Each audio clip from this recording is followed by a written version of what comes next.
T-minus 1 minute.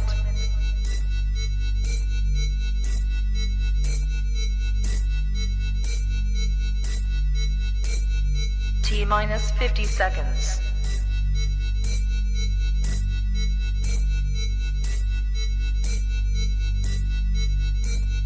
T-minus 40 seconds.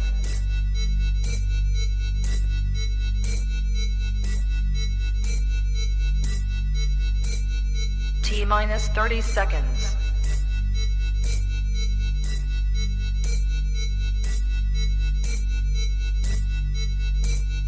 T-minus 20 seconds.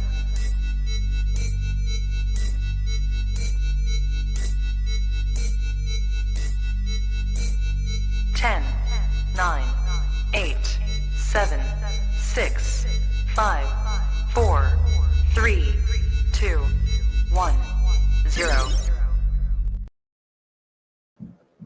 Right now on Truth Today, we're going to be discussing further the red and green access. The question that I get asked all the time, which one will prevail? We're going to be talking about that. What's the end run? Also, the so-called Palestinian propaganda, the lies of Palestine continue and deceive the world and many Christians. Also, did you know that there was a building in New York City right on ground zero that looks like the Kabba? That and much more right now on Truth Today.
Well, good afternoon, folks, if you're on East Coast time, and good morning for the rest of you on Central and Pacific time or Mountain time. This is Pastor Sharam Hadian with Truth and Love Ministry. So glad you can join us live in studio. Again, I'm live in studio right here. And first and foremost, my apologies for the delay. We had a technical issue with our email server, and it was not allowing us. It was some issue here in our studio computer. Something updated. You know how these updates are. I hate these mandatory updates that they force you to do. So something in the system updated, and then it was not allowing us access to our own emails and being able to get into the studio and set all this stuff. We takes a while to set up the Rumble and set up StreamYard and set up all this stuff. And anyway, so my apologies for the delay today. And thank you guys for your patience. Glad you can join us live in studio again. A couple of housekeeping items. As always, encourage you, please check out our website, tilministry.com. We will be updating our travel schedule for the fall here very soon on the website, as we are working on events in Minnesota, in Texas, in Rapid City, South Dakota, possibly back in Texas. Actually, not possibly. We'll be in Texas in November again, down in Houston area. So anyway, we'll update that. Also, if you want to contact us, if you want us to come speak in your area, if you want to get our DVDs, our order page, if you want to donate, our donate page is there as well. If you want to support our ministry, thank you ahead of time for that. Also, I want to remind you that we are on Rumble and live streaming to Facebook and YouTube. Not sure what's going on with YouTube. Somebody had sent me a message saying they had blocked our show, which I'm not surprised. I'm not sure how long we will last on YouTube again after we were kicked off about 3 years ago. But if you go to rumble.com/RamHadian right there on the screen, and please click join, like, and share. 3 things you can do: join, like, and share to help us build our audience up there. Please let us know where you're joining us this morning or this afternoon from. Thank you. We love all of you guys. Welcome from many parts of the country, including in Texas. We got some people joining us from Texas, Washington State, Missouri, Tennessee. Let us know where you are from. Want to remind you that Thursday night, my guest will be Annie Cyrus, former Muslim from Iran. I'm going to be highlighting one of her Substack today. And so I encourage you, if you can join us live in studio, 8 o'clock Eastern time, Thursday night. This will be very, very powerful show. We're going to be talking about prophecy, events that are going on from an Islamic perspective. You heard me right. We're going to be looking at Islamic eschatology, their view of last days. I'm going to put Annie on the spot. It's not necessarily her forte, but we're going to put her on her spot. I'm going to have her comment on some of these things, and hopefully it'll be a good show. So please, again, join us Thursday night, 8 o'clock for Annie and I. And then we have other guests coming next week as well. I wanted to talk about tonight at 6 o'clock Eastern time here locally. If you're in the East Tennessee area, I'm going to be presenting at a East Tennessee conservative group at 6 o'clock. I believe the information's on our website. Again, if you go to tillministry.com/events, it's on our website. And I want to just encourage you, if you guys did not get a chance to watch the show that I did Thursday on constitutional crisis, Islam is not a religion. I just I can't encourage enough, please. This is so important. If we care about America, if you guys care about this nation, if you're praying for America, this is part of my new presentation that I have called Battle for America, Islamic Sabotage and Our Response. And we highlight this red and green axis that I'm going to be talking about this morning or this afternoon. But one of the challenges is, I think, and I still see this, that there seems to be, I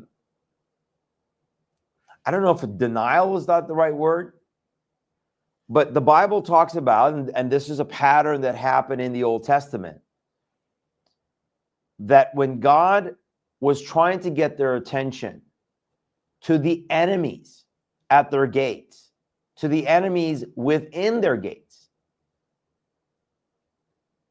this notion of things are getting better, we're seeing revival. Again, we got to be careful.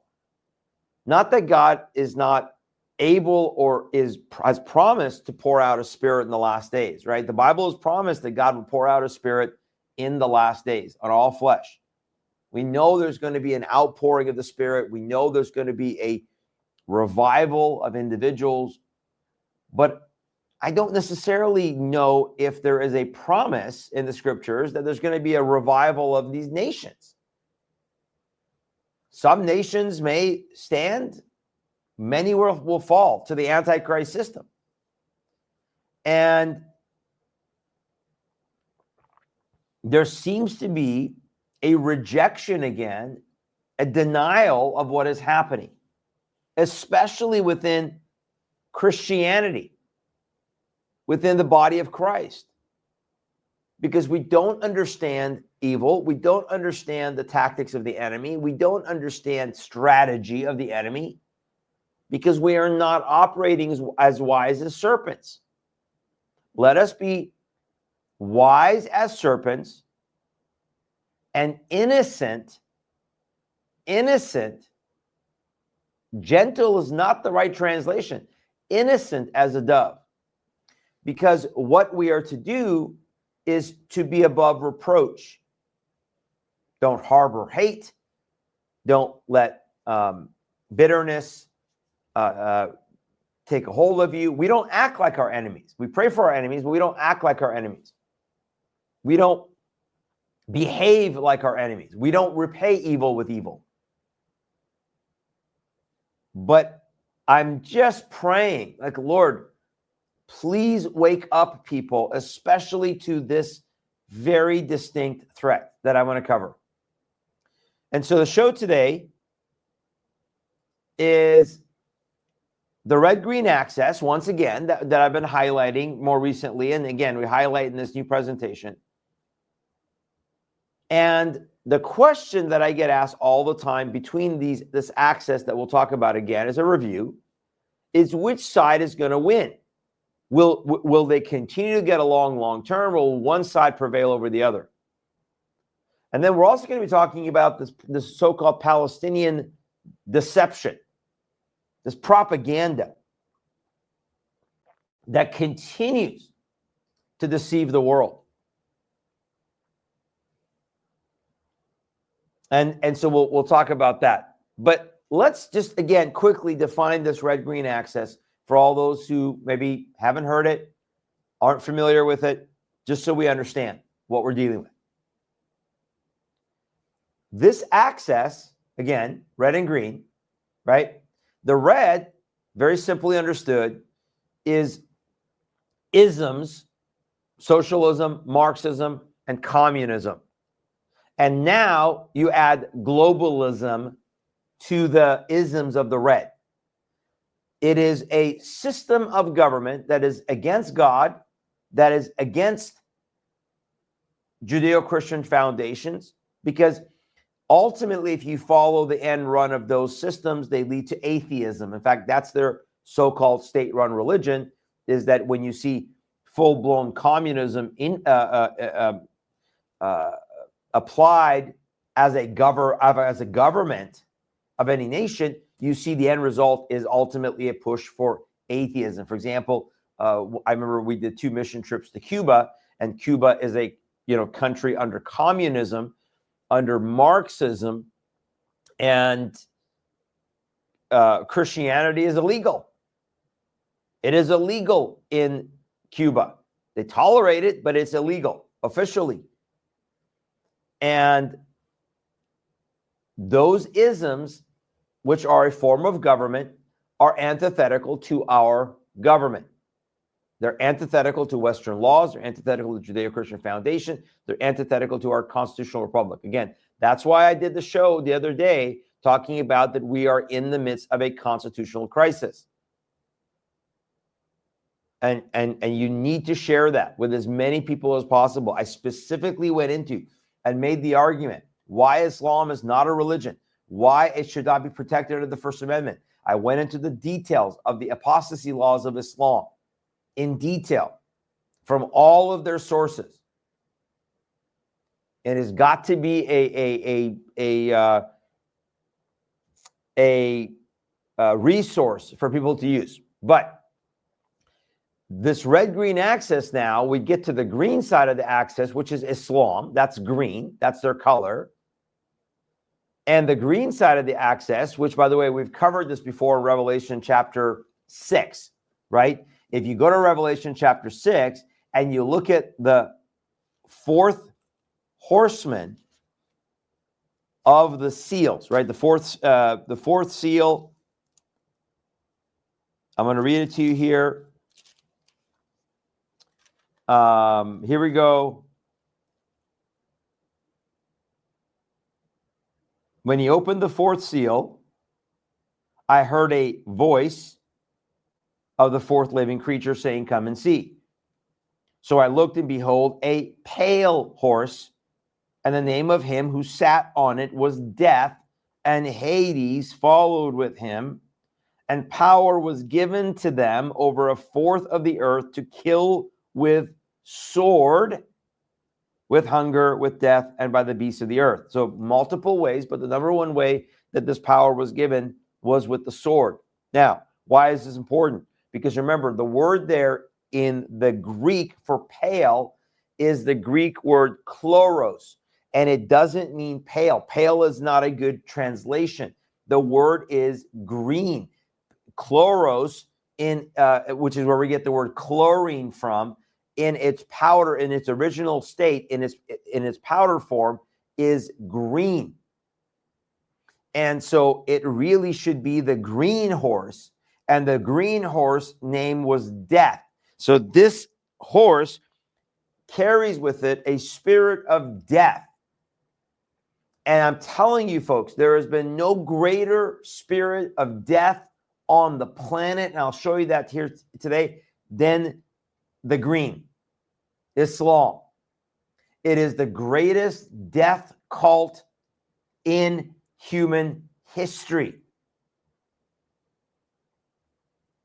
It is the greatest antichrist spirit that has prevailed for 1400 years in human history. And how are a quarter of the world's population going to be killed? With the sword. They're going to be killed with the sword. And so as we get closer and closer and closer to the establishment of this beast system on the planet, the establishment of one world government, one world economy, and one world religion, which again, if you get our copy of our One World Religion Rising, I don't think I have an image of it here, but it's on our website. I cover the rise of this one world religion, how Islam is central to that one world religion. I believe Islam will be the chosen religion of the globalists in the sense of using it as their battering ram, using it as their foot soldiers, using it. But the question is, when you have the red, again, socialism, Marxism, communism, and globalism now, and you have the green, the question always comes down, which one will prevail? Which side is going to prevail? And that's what I want to address. But also, watch this. The four colors of the four horsemen, the first four seals, the white horse, the red horse, the black horse, and the green horse. Ironically, and I'm sure it's just a coincidence, and I've covered this before, ironically, those are the four colors of the so-called Palestinian flag. And this idea, this is a show that I did back a few weeks ago on Islam, how Islam curses Christians and Jews, and there's no common ground, there's no getting along. It is a curse. And look at the four colors of the Palestinian flag: white, red, black, green. It should tell you what the spirit is behind this movement, this Palestinian lie that has captured the world, where people cannot think straight, they cannot reason, they are buying into all the propaganda, including the propaganda that everybody in Gaza is being starved. And yet the scripture is telling us what the spirit is behind this. I believe the Palestinian lie is part of this spirit. Now, I'm not saying that the seals have been broken. That's not what I'm saying. I'm saying, because we're not yet in the tribulation period, in my opinion, but we're getting very close. And everything is lining up for this global system, total control, Agenda 2030. By the year 2030, they are claiming that they are getting ready. So, I want to lay out for you this this scenario. Here is the article by my friend Annie Cyrus, who's going to be with us on Thursday night. And the red-green axis is not equal. All right. So I encourage you, if you go to her Substack, you can read this. And I'm going to highlight some of this. I'm going to share it with you here on the screen. Let me just do this real quick. And we're going to cover right here. And I'm going to show you some of the article, some of the things that she's covering here. All right. Now, she talks a little bit about the red-green axis. I've explained some of it to you. And, but here is the conversation about the alliance of convenience, right? The alliance of convenience. Let me just go a little bit bigger here for you so you guys can see this. The alliance of convenience, all right? And you get to this part here where she's talking about the graveyard they built, the graveyards they built. So she makes a good point here, excuse me, that the red side of the axis is used to tear down. They use socialism, Marxism, communism to tear down. Words like oppression, equity, decolonization, social justice, right? So Marxism brings the language. Marxism brings the anti-Western hatred, revisionism, anti-capitalism. But yet, you notice that the Marxist, the red, will never criticize the green. Good point here. Feminists scream about toxic masculinity until the hijab walks in. So the feminists, the LGBT activists demand safe spaces. They call for, getting rid of toxic masculinity. They've neutered men. And what happens is, we're going to come back to that in a minute. Now, they don't criticize the green. This, I said to you, this is the same thing that happened in Iran when the communists had infiltrated Iran from the 1940s. There was a communist underpinning in Iran up until the overthrow of the government, the coup. And a lot of that work, a lot of the groups that, by the way, she talks about in this article, she highlights some of those, a lot of those groups that were advocating for social justice and the idea of free education and free this and getting rid of capitalism and the Shah is bad and the Shah is a puppet of America and all these things. They were focusing, folks, on the notion that this was destroying. The red comes in and tears down. The red comes in and destroys. The green then comes in, to her point, and now brings the solution. They use the green as the solution. Let's tear down Iran. Let's tear down everything that was being done. Now we bring in an Islamic so-called revolution under the green, the banner of green. And now this is supposed to be better, right? Yet the very first people that are going to be on the chopping block, the very first people that are the fools in this movement, as the communists use the term, the useful idiots. The useful idiots. The very first people that are on the chopping block are the LGBTQ feminists. You know, what we see this now with Queers for Palestine and LGBT rights for Palestine. We see this with the support of people like Mamdani, right? Zohran Mamdani in New York. And now Omar Fateh in Minneapolis.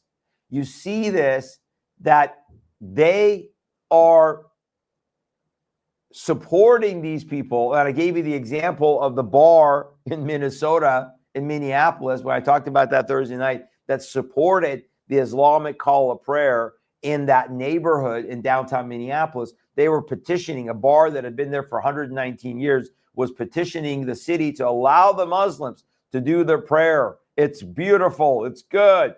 Now, as the Muslims have taken over that entire area of downtown Minneapolis, they bought out the bar. The mosque bought the bar, got the money, but no more bar. Those people are out of a job. Talk about useful idiots. So this red and green access, the red destroys. The red comes in as the battering ram to tear down. They deconstruct, just like people are trying to deconstruct Christianity, right? We've seen in the churches socialism, Marxism, social justice, all of that destroys true biblical Christianity. It deconstructs. Now they come in, and what comes in to take its place? Oh, now you got to bring the green in, and the green, folks, has a God, and the green has, quote, a faith. And so now under the green, they hide behind this, and they take over. They take over. And her article, again here, her article is talking about how they take over, this alliance of convenience. And, sorry, let me come back to me here. So now, watch this.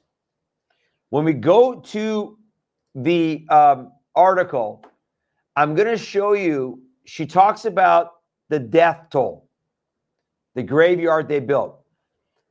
Both are totalitarian systems. This is a really good point. They are both totalitarian. They both crush dissent, and they both turned entire nations into graveyards.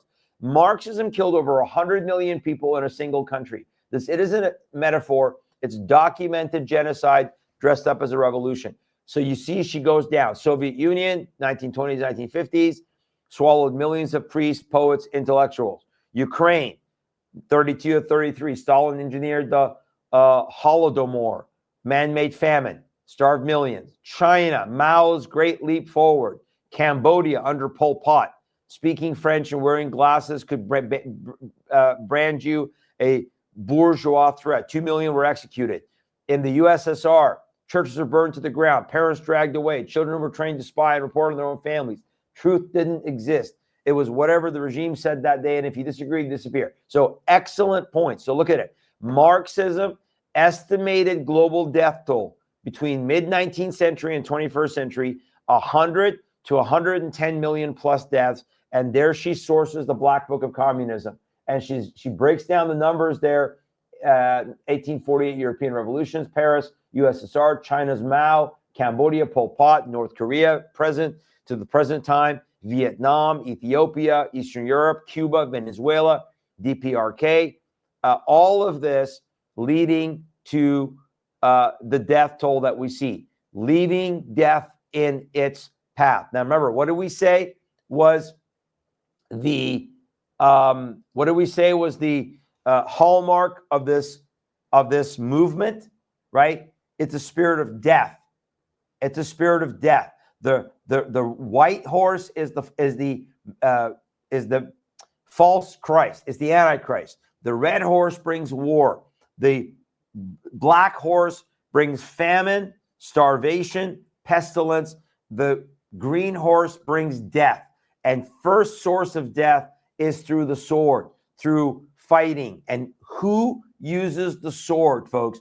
Who has used the sword and beheaded more people than Islam, than the green? Nobody. Nobody in human history has killed more people through the sword than Islam.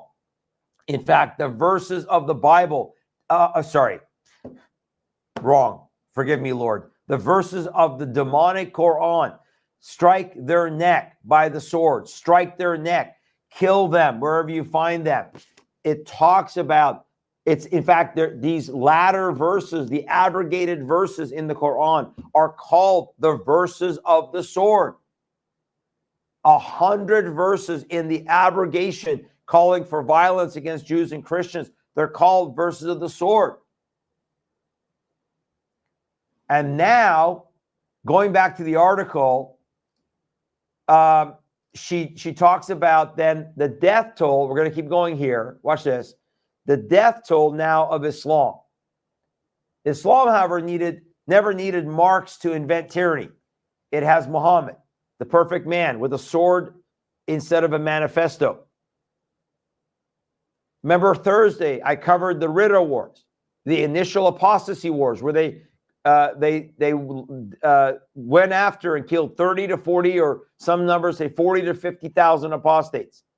Somewhere between 30 and 50,000 of those who had left Islam after Muhammad died. Turkey, India, Persia. Now watch this, Iran. Look at these numbers. Here we go. Remember it was 100 to 110 million? Well, according to my good friend, Dr. Bill Warner, who lives here in Tennessee, and he's an expert on Islamic warfare. Look at this.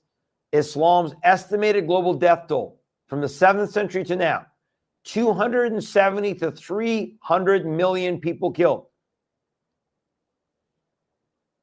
India, 80 million. Africa, 20 to 30 million. Middle East and Persia, 15 to 20 million. Europe, 10 to 15 million. Southeast Asia, 2 to 5 million, and ongoing. This has been a nonstop bloodbath. Communism calls it class warfare. Islam calls it blasphemy. The result is the same. Your rights are revoked, your voice is erased, and your life is expendable. And yet, listen, and yet only one ideology promises to punish you after you die. The axis is not built to last. The Red-Green Alliance works only because they hate the same target. But once the statues are toppled, the books are burned, and the churches are emptied, only one side has a plan for what comes next, and it doesn't involve tolerance, diversity, or dialectal materialism. And then she goes through and talks about the communist parties that were in Iran that I was mentioning earlier, and how they were all arrested and jailed and executed, many of them leaders of these groups in Iran. Now, I've told you the story before. I've told you the story before that my cousin was one of these useful idiots, where before the overthrow of the Shah, he was out there protesting and down with the Shah and down with the dictatorship and bring a new system. And they were fully into socialism and communism. And then the Islamic coup happened, the so-called revolution. And within 6 months, this fool, this young man, became an enemy of the Islamic Republic. He was blacklisted. My cousin, sorry, this was my cousin's husband, so cousin by birth.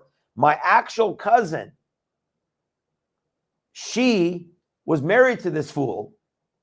She was pregnant at the time when the Basij that was set up by the Islamic Republic, the morality police, showed up at her apartment, guns drawn, on her as a pregnant woman, looking for him because they were rounding up all these dissidents and arresting them, putting them on trial, and many were executed. I have no doubt that he would have been executed. But a neighbor who saw them come up to the apartment was looking for him. And when he showed up, when he drove up, the neighbor ran and told them, "You got to go now, get out. They're up there to arrest you.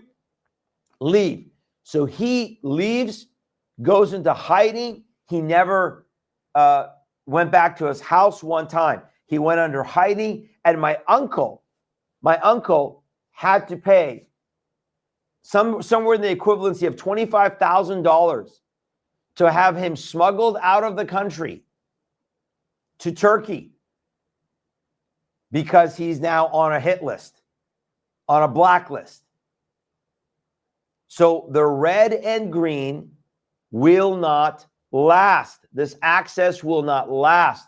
And we have to understand that where we see right now them working together and building their army, the bottom line is the green prevails. The green will win out. And I covered this before right here when I told you that one of the things that you see is the Muslims are bragging that they're bringing the Marxists to Islam. Join us as we hear from former Marxists, look at that, who chose Islam. Join us as we hear from two former Marxists, Rahim Ocasio and Jihad Abdul Muhammad. Both were Marxists, formerly affiliated. You see their Young Lords Party, Black Panther Party. Now they've converted to Islam. They are devout, fundamentalist Muslims.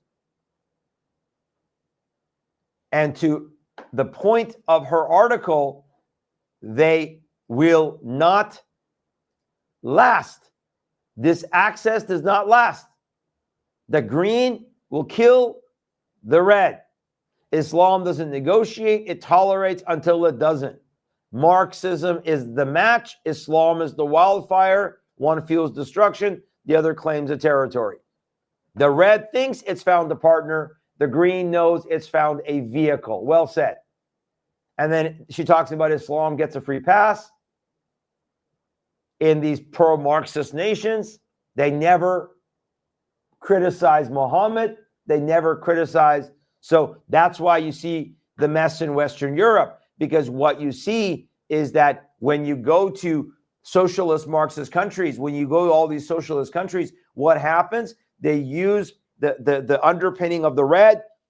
Islam comes in, the battering ram, they take over. Now, do you see the governments of France, Germany, the UK, the Netherlands, Austria, all these socialist countries, do you see them criticizing the Muslims? No, they will protect Islam. They will pass laws to come against the Christians, the freedom fighters, the patriots, like you see in the UK now. I said on the show on Thursday, right? They arrest the very people that are trying to protect the nation. We become the enemy. Because this allegiance will not last. This allegiance is a deception. And as I mentioned earlier, I believe it is a spiritual deception with this whole Palestinian thing, which we'll get to in a minute, because the four colors of that flag, I do not believe it's an accident that those colors match exactly the colors of the four horsemen of the Revelation 6 seals. It is the same spirit, the Antichrist spirit, a spirit of war, a spirit of famine, pestilence, and a spirit of death. All of it encompassed in this red-green axis, and all of it encompassed within the death cult, which is Islam. Remember, for Muslims, the highest goal that a Muslim has is to die for the sake of Allah in jihad, in warfare. That warfare is to establish the religion. By the way, again, remember we covered on Thursday the most authoritative book on Sharia other than outside the Quran and the Hadith. And in the section we talked about, remember we talked about what jihad, what the apostasy laws were. Well, in section 0.9, it defines the word jihad. So don't take anybody's word for it. Oh, jihad is just an internal spiritual struggle. Listen to what this authoritative book on Islamic law says jihad is. Jihad means to war against non-Muslims and is etymologically derived from the word mujahadah, like we've heard the word mujahideen, signifying warfare to establish the religion. Warfare to establish the religion of what religion? That is Islam. Now, it says it is the lesser jihad. Why is it lesser? Because it will end. They believe it will eventually end because there will no longer be anybody fighting Islam because Islam will conquer the world. And as we're going to cover on our show on Thursday, you're going to see they believe Jesus will come back to rule the caliphate from Jerusalem as the king, Jesus the king, but ruling he's going to be the king of Islam. He's going to be the king of the Islamic caliphate. And you're going to hear their own words, folks, not mine. So, what is the problem? The problem is these useful idiot leftists and the useful idiots in the church that are fueling and condoning and covering for Islam, like James White, the so-called apologist, well, he's supposed to be an apologist for Christianity, but really he's become an apologist for Islam. And these people are the fools. These people are the ones who are carrying the water, whether they know it or not. They are the ones who are destroying and creating the havoc. And what does Islam do when it takes over, right? Islam continues to conquer. I covered this, right? Establishing enclaves for the upper house, right? New York Muslims have a new security patrol, the Muslim community patrols. Let's give them their own cars, their own uniforms. We're going to let them patrol their own areas and establish what they will then term as Sharia patrols, right? We covered that. But let me get into the other thing that happens. This was an interesting article from the Geller report, the Kabba at ground zero. The Kabba at ground zero. So you see in that picture there, they have the two footprints of the Twin Towers there. Well, right next to it, you see that cube-shaped building. There are people that are saying that they're saying that was built by the Ground Zero Mosque. They wanted to build a mosque there. Do you guys remember that? You guys remember that after 9/11? We're going to have a Ground Zero Mosque. It's going to be an Islamic center, 13 floors. We can all coexist. Well, now they're saying this article, if you go to Geller Report, is saying that cube building is representative of the Kaaba. So 2009, there was a plan to reconstruct the mosque at Ground Zero. I'm sorry, it was supposed to be 16-story mega mosque at the principal site of the 9/11 attacks, which, by the way, that's a sign of Islamic supremacy, because where they conquer, where they attack, where they have defeated, then they are to put a mosque there, just like they did on the Temple Mount, right? Jerusalem is not in the Quran. It is the word itself is not there. They call it Beitul Maqdes, which just means holy mountain. The word Jerusalem is not on the Quran, not one time. And as such, when they conquered Jerusalem, Islam conquered Jerusalem, they established on the Temple Mount the Al-Aqsa Mosque, that gray black domed rock mosque. Of course, they took over the Dome of the Rock, which was a Byzantine structure, and they turned it into a mosque. But this object is very interesting. There's a Kaaba-shaped building, the strangely named Perelman Center, which opened on September 13, 2023. The building does bear a striking resemblance to the cube-shaped building in Mecca that Muslims circumambulate during their required pilgrimage to that city. Those who would discount the fact that the building is also tilted at an angle to its surroundings so that one corner points directly towards Mecca, on the grounds that virtually every four-cornered building is likely to have one corner pointing somewhere towards Mecca, have not paid sufficient attention to aerial photographs, showing that the building is oddly skewed off its foundation, as if its designers meant for it to point in a particular direction. When the Perelman Center opened, the Perelman Center, it's not Perelman Center, the New York Times architectural critic Michael Kimmelman called it the most glamorous civic building to land in New York in years, as well as a retort to terrorism. He refers to the building as a, quote, mystery box. Anyway, encourage you to read that article, but here it is again.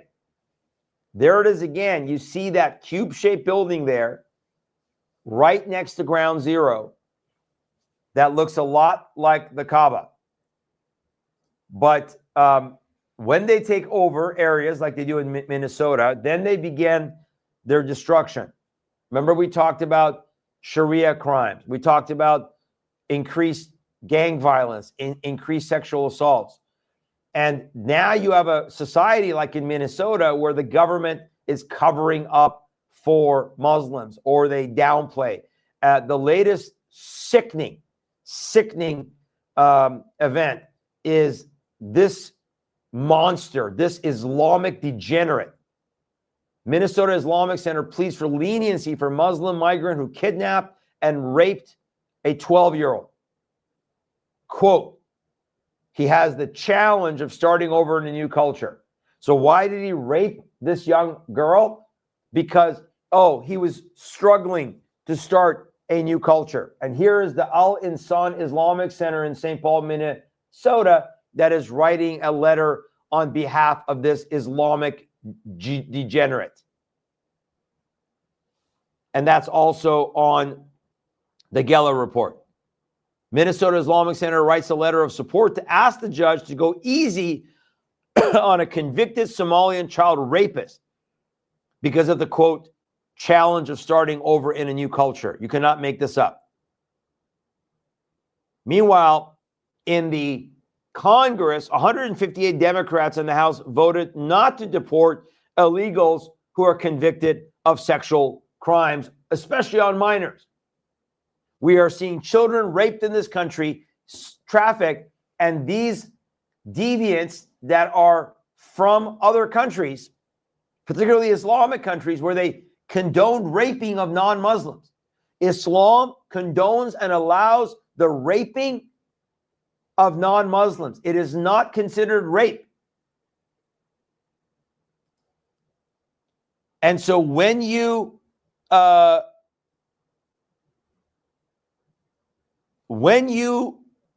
now, yes, he was charged for 12 years after being convicted of first-degree criminal sexual assault. He will get 65 days of credit for his sentence and conditional release after confinement has been set at 10 years. He was arrested back in 2024 after Minneapolis police were called to the hospital for a criminal sexual conduct report on June 10th. According to a then 12-year-old girl, she was playing in her backyard in Minneapolis on June 5th when a man later identified as Deary, this is Ibrahim Deary, approached her asking if her mom was home. The girl told him no, and Deary reportedly left the house, only to return around 10 minutes later, grabbed the girl, forced her into her car, where he raped her. I mean, this is sick. And this is the culture we get. This is what happens when we import this red-green access into our cities. And yet, the world continues to not pay attention to most of this. And all they pay attention to is this Palestinian lie, this Palestinian myth. And if you know me and you know our ministry, folks, we have covered for you in depth the myth of Palestine. No Christian who is reading their Bible, who is understanding their Bible and seeks truth, should be claiming that there is a Palestine. There never has been a Palestine. There's never been a Palestinian people. There's never been a Palestinian country. There's never been a Palestinian language. There's never been a Palestinian capital. And yet the world continues to fall, in my opinion, to this Antichrist deception. Again, coincidence that their so-called flag that is made up has the four colors of the four horsemen? You could say it's a coincidence. I don't believe it is a coincidence. And in our DVD, Israel is not replaced, we go through this myth. We talk about that it was made up. We talk about that it was a Roman emperor concept as a curse to the Jews when they were expelled from Jerusalem under the curse of Hadrian. I have statements from so-called Palestinian leaders themselves, including Yasser Arafat, that there's never been such a thing as Palestine. It does not exist. It's a figment of their imagination. Yet, what does the world continue to do? Continue to go through their propaganda. And yet it's sickening. It's sickening that they are not, nobody will condemn this, right? Nobody is condemning Hamas showing the video of this Israeli hostage. It's Avatar David, who has been in captivity now, where if you go to the article, let me go to the article here real quick and share this with you. It is grieving. Here's the article. And if you scroll down, you can see that there's right here. See this? New York Times. This is what the New York Times front page should look like today, but it won't. They made this up here claiming Israeli hostage starved in Gaza. But what is the world talking about? How Israel is starving the Gazans. Israel is starving the Gazans. And yes, there are problems with getting food into Gaza. But where are all these Arab nations? Again, I asked that question. But clips of Avatar David and Rom Brislavsky, both abducted during October 7th, coming up on almost 2 years this October. Circulated online.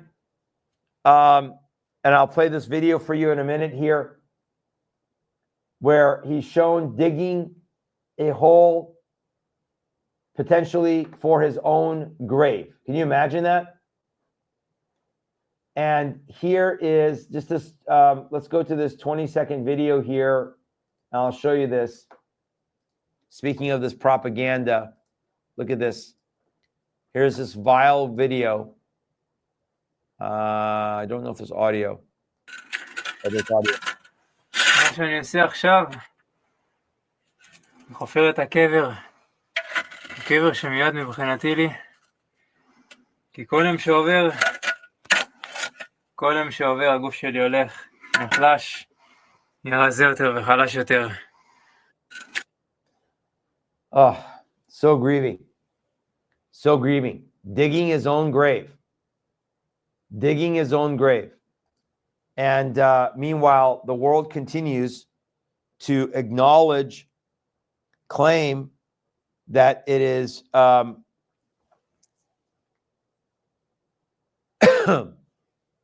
that it is Israel that is starving. And it just, there's so many articles, and then there's one down there. If you go to the article, I want you to show you this.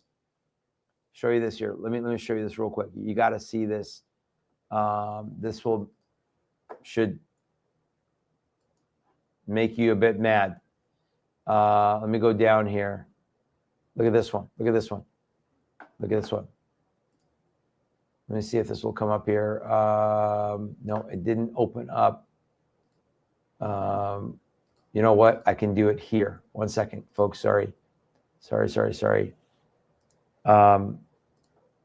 me go to this. Hang on with me here.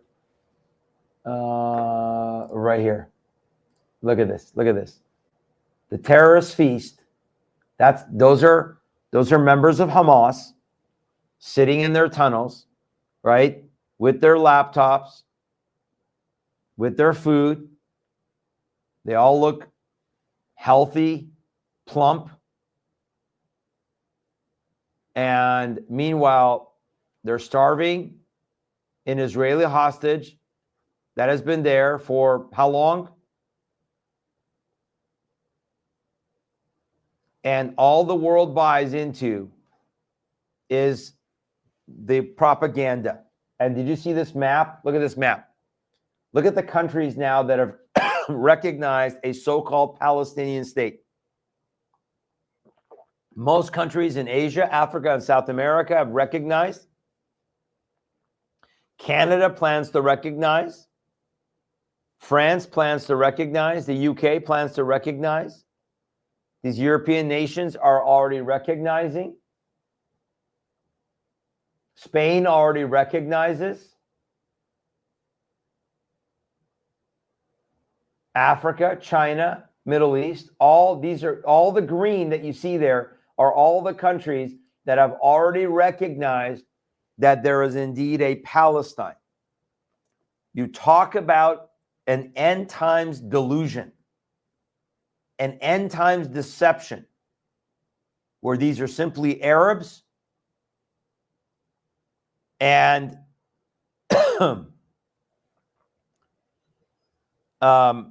they're simply Arabs. And I'm going to try to get our friend Aaron Lavarca on the show next week and have him give us an update on what's going on with this propaganda.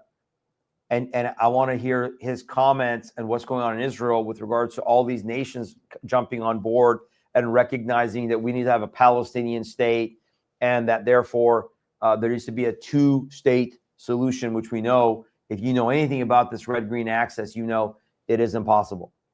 There is no two-state solution, folks. Palestine is a myth. It's a spiritual myth. It's a deception. And now the world is enamored, and many, many Christians are enamored with the lie. With the lie. Now, please hear my heart. I am not giving a green pass to everything the Israeli government does. When they've done wrong, we criticize it. And I've tried to fairly criticize when they've done wrong. But you also got to know when you're being played. You also got to know the narrative. And the narrative of first it was genocide, right? There's genocide. But the population in Gaza keeps growing. So that doesn't fit the bill. And then the world won't cover the genocide that is happening in Syria. The ethnic cleansing that is happening in Syria to the Druze, to the Alawites, to the Christians. But they'll talk about, quote, genocide in Gaza. Well, that's kind of falling apart. So now it's starvation. And if you know anything about that one New York Times article they ran with the person holding that child where the back was all, skewed and bent and starved. And then later it came out they had to do a retraction because that was a false story. That child had nothing to do with starvation in Gaza. That child had a birth defect. And so I'm telling you folks, the majority of this is propaganda. You got to pray for discernment to see through this. And also pray that we will not bail on support of Israel as God's people and as God's promises. Again, the Lord has brought them back. That's why I want to encourage you. If you have not, get our DVD, Israel is Not Replaced, Understanding God's Heart and Promises for Israel, because it is all about God's word and God's promises. It is not about condoning everything the Israeli government does.